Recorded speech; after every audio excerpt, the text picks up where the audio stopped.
اللہ تعالیٰ نے جو انسان پیدا کیے ہیں ان کے مزاج مختلف ہیں. ان میں کچھ لوگ ہوتے ہیں جو قوی ہوتے ہیں ارادے کے، جو فیصلہ کر لیا ڈٹ گئے. کچھ لوگوں میں وہ قوت ارادی اتنی مضبوط نہیں ہوتی، وہ ادھر ادھر سوچتے رہتے ہیں. کچھ لوگ جسمانی طور پر بہت توانا ہوتے ہیں، کچھ لوگ جسمانی طور پر پیدائشی طور پر کمزور ہوتے ہیں. تو اگر کوئی قوت ارادی کمزور رکھنے والا شخص ہے، وہ بھی تو اللہ کی تخلیق ہے، اللہ کا بندہ ہے.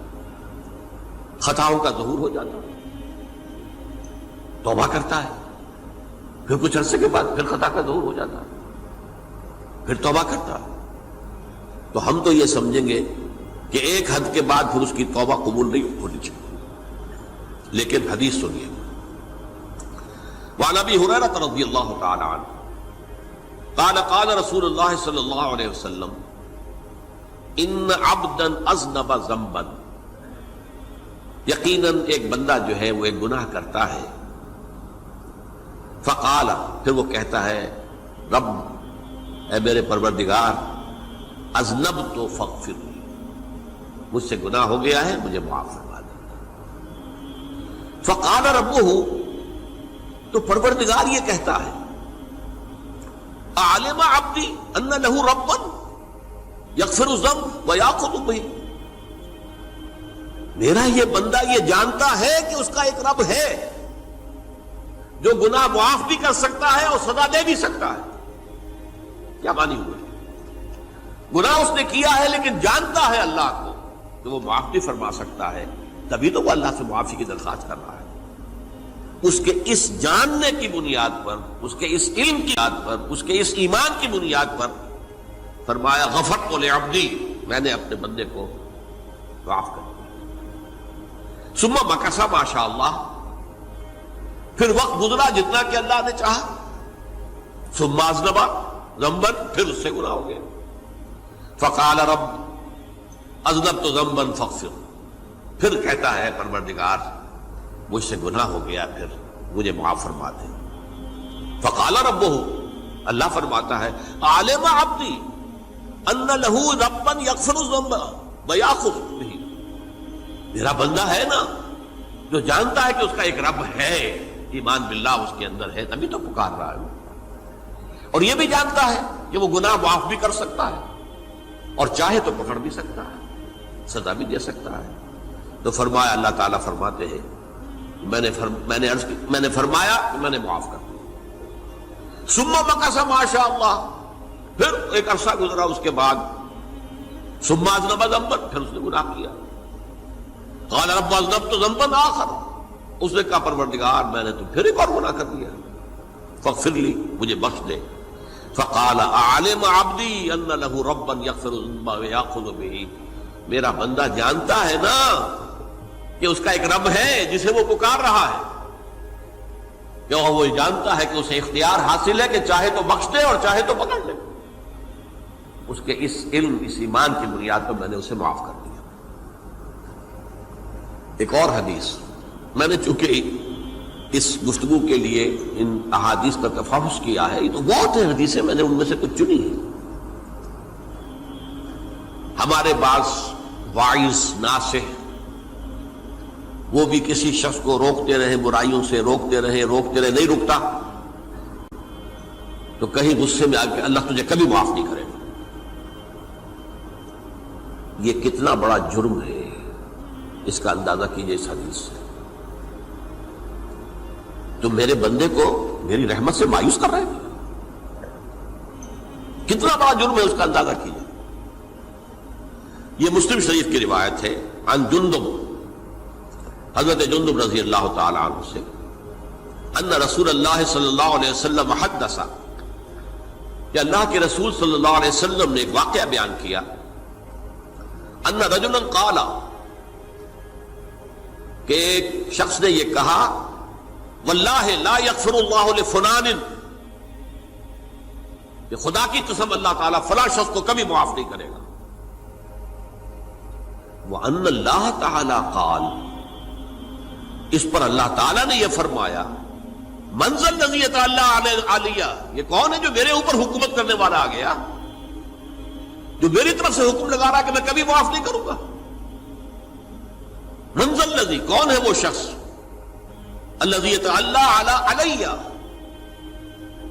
انی لا اغفر لفلان، کہ میں فلاں شخص کو کبھی معاف نہیں کروں گا، قد غفرت لفلان، اس کو تو میں نے معاف کر دیا، واحبطت عملہ، اس شخص کے تمام اعمال میں نے ضائع کر دیے کہ تم نے میرے بندے کو مایوس کیا۔ یہ ہے جرم کی انکار۔ تو توبہ کی دعوت دیتے رہو، توبہ کے لیے لوگوں کو آمادہ کرتے رہو، توبہ جو ہے اس کے لیے ترغیب دیتے رہو، اللہ تعالیٰ معاف فرمانے والا۔ اب آخری حدیث سنا رہا ہوں، یہ تو بہت ہی عجیب حدیث ہے اور متفق علیہ، یہ بخاری اور مسلم دونوں میں۔ حضرت ابو سعید الخدری رضی اللہ تعالی عنہ جو ہے وہ اس کے راوی ہیں۔ حضور نے فرمایا کانا فی من کانا قبلکم رجل قتل 99 نفسا، تم سے پہلے جو امت تھی بنی اسرائیل، گویا کہ ان کا ذکر ہے، اس میں ایک آدمی ایسا تھا جس نے 99 قتل کیے تھے۔ اب آپ اندازہ کیجئے کتنا بڑا گناہ کبیرہ ہے قتل۔ قرآن مجید میں آتا ہے وَكَأَنَّمَا قَتَلَ النَّاسَ جَمِيعًا، اگر ایک انسان کو بھی ناحق قتل کر دیا گیا تو یہ ایسی ہے گویا کہ اس نے پوری نوع انسانی کو قتل کر دیا، اس نے 99 قتل کیے۔ فَهَلْ لَهُ مِن تَوْبَةٍ، پھر اس کے بعد یہ ہوا کہ اس کے اندر توبہ کا جذبہ پیدا ہوا۔ فَسَأَلَ عَنْ أَعْلَمِ أَهْلِ الْأَرْضِ، تو اس نے پھر سوال کیا، لوگوں سے پوچھا کہ زمین میں رہنے والوں میں کون سب سے بڑا عالم ہے؟ فَدُلَّ عَلَى رَاهِبٍ، تو اسے بتایا گیا فلاں راہب فلاں جگہ پر ہے، وہ بہت نیک ہے، بڑا عالم ہے۔ فَأَتَاهُ، وہ اس کے پاس آیا، فَقَالَ أَنَّهُ قَتَلَ 99 نَفْسًا فَهَلْ لَهُ مِن تَوْبَةٍ، انہوں نے کہا دیکھیے راہب صاحب، میں نے 99 انسان قتل کیے، اب مجھے یہ بتائیے کہ میرے لیے توبہ کا کوئی امکان ہے؟ فَقَالَ لَا، انہوں نے کہا نہیں۔ فَقَتَلَهُ، اس نے اس کو بھی قتل کر دیا۔ فَكَمَّلَ بِهِ 100، اپنی سینچری مکمل کر لی، مطلب 99 کے بعد ایک کی کسر تھی، اس کو بھی قتل کیا، 100 پورے کر لیا۔ ثُمَّ سَأَلَ عَنْ عَالِمِ أَهْلِ الْأَرْضِ، پھر اس نے پوچھا کوئی اور، کوئی بڑے عالم انسان ہو۔ فَدُلَّ عَلَى رَجُلٍ عَالِمٍ، پھر اس کی رہنمائی کی گئی ایک بڑے عالم شخص کی طرف۔ فَقَالَ إِنَّهُ قَتَلَ 100 نَفْسٍ، تو اس نے وہاں جا کر کہا کہ میں 100 انسان ہلاک کر چکا ہوں، قتل کر چکا ہوں۔ فَهَلْ لَهُ مِن تَوْبَةٍ، میرے لیے توبہ کا کوئی امکان ہے؟ فَقَالَ نَعَمْ، کہا کیوں نہیں، 100 قتل کیے تب بھی کیا ہے، توبہ کا راستہ دروازہ کھلا ہوا، مَا لَمْ يُغَرْغِرْ، جب تک کہ وہ گھنگرو نہیں بج رہا اس وقت تک تمہارے توبہ کا دروازہ کھلا ہوا ہے۔ فرمایا نعم، وَمَن يَحُولُ بَيْنَهُ وَبَيْنَ التَّوْبَةِ، تمہاری توبہ کے درمیان اور تمہارے درمیان کون حائل ہو سکتا ہے؟ توبہ کا دروازہ کھلا ہے۔ لیکن ساتھ ہی کہا انطلق الی ارض کذا و کذا، اب تم ایسے کرو جہاں تم رہتے ہو وہاں نہ جاؤ واپس، وہاں کا ماحول اچھا نہیں ہے، معاشرہ اچھا نہیں ہے، ہو سکتا ہے کہ تم توبہ پر قائم نہ رہ سکو، تم فلاں جگہ چلے جاؤ، وہاں اچھے لوگ آباد ہیں، ان میں جا کر رہو۔ فإن بها أناسا يعبدون اللہ تعالی، وہاں ایسے لوگ آباد ہیں جو اللہ کی بندگی کرتے ہیں۔ فاعبد اللہ معہم، تو تم ان کے ساتھ مل کر اللہ کی بندگی اور پرستش کرو۔ ولا ترجع الی ارضک، اپنی زمین کی طرف اپنے وطن میں واپس مت جاؤ۔ فإنها ارض سوء، وہ بری جگہ ہے۔ فانطلقا، تو وہ چل پڑا، ہجرت کر رہا ہے، اس جگہ جا رہا ہے جہاں کا راہب نے بتایا تھا۔ حتی اذا نصف الطریق، جب آدھا راستہ اس نے پورا کر لیا، اتاہ الموت، موت آ گئی۔ فاختصمت فیہ ملائکۃ الرحمت و ملائکۃ العذاب، اب وہ جہنم کے فرشتے بھی آ گئے اس کی جان قبض کرنے کو، اور جنت کے بھی آ گئے۔ فقالت ملائکۃ الرحمہ، رحمت والے جو فرشتے ہیں جنت والے، انہوں نے کہا جا تائبا مقبلا بقلبہ اللہ تعالی، یہ شخص توبہ کر کے اللہ تعالیٰ کی طرف ہجرت کر رہا تھا، اس لیے اس کی نیت کی بنیاد پر اب یہ جنتی ہے، لہذا اس کی روح ہم قبض کریں۔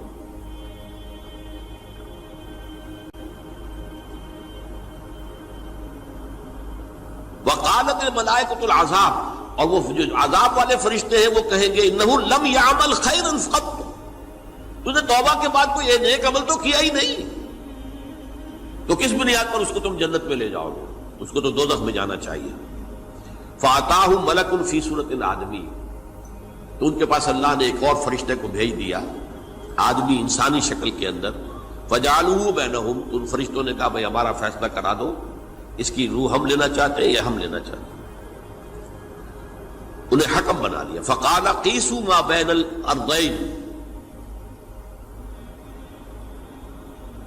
فإلی ایتہما کان اقرب، کہ تم فاصلہ ناپ لو جہاں سے وہ چلا ہے اور جہاں جا رہا تھا اور یہاں اس کی موت ہو رہی ہے، تو کون سا فاصلہ زیادہ ہے؟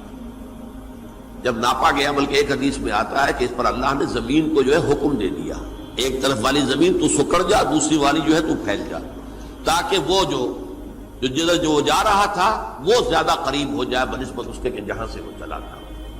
تو اس فیصلے پر پھر جو فرشتے تھے، جو کہ رحمت کے فرشتے تھے، وہ اس بندے کو لے گئے جنت کے اندر۔ یہ ہے توبہ کی عظمت اور اس کی تاثیر۔